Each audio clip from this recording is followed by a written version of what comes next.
Sonic X Shadow Generations has a problem that I think could seriously damage this game's reputation before many of us even get to play it. And that is the way in which the controls are currently mapped. So in today's video, I'm going to go ahead and break down just what the flaws in the control scheme are, and how the developers might be able to address this issue before it causes problems. But before we do that, don't forget to subscribe with notifications on for more content just like this.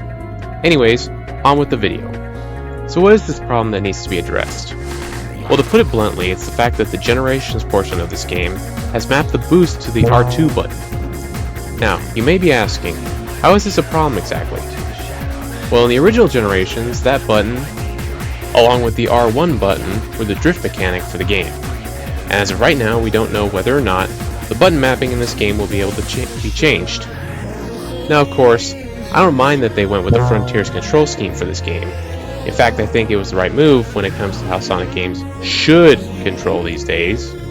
But given how they address button mapping in Sonic Colors Ultimate, and the fact that we have yet to have confirmation of any kind that you can in fact change the button mapping in this game, it has me worried that they might accidentally break the drift mechanics in this game. Either by mapping it to an already mapped button, which will cause confusion as to what that button does, or by adjusting the mechanic in some way, or possibly even outright removing it, which might affect how the Generations portion of this game will play. And of course, that brings up the reason why this is a major issue. Generations was wildly successful with the controls that it had, and more than likely a lot of core aspects of this remaster are going to be compared to the original Generations.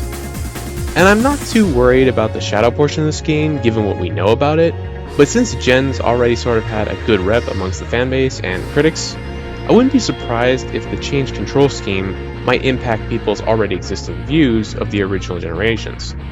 Now, to be honest here, I was always kind of in the minority when it comes to the opinions of Generations, but I can't help but worry that the inclusion of Generations might actually hurt this game based on the control changes alone. Of course, I've also noticed that a lot of people keep making a big deal over how this version of Generations looks, but honestly that is both A, negligible when it comes to whether or not the game is good as in fun, and B, pretty much highlights my point since people are already starting to compare things between the two games. But all this is to say that unless Sonic Team planned ahead for this, then they might have missed something that could easily shoot this game in the foot before it ever launches. And that is a really big bummer if you think about it, because it looks like Sonic Team is finally putting their best foot forward with this one, without any care as to what critics are saying. And we can only hope that Sega is doing the same at this point. But anyways, what are your guys' thoughts on this?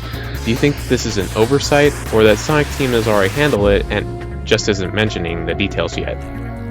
Leave a comment with your thoughts below, and don't forget to check out my video on why Sonic X Shadow Generations could change the franchise.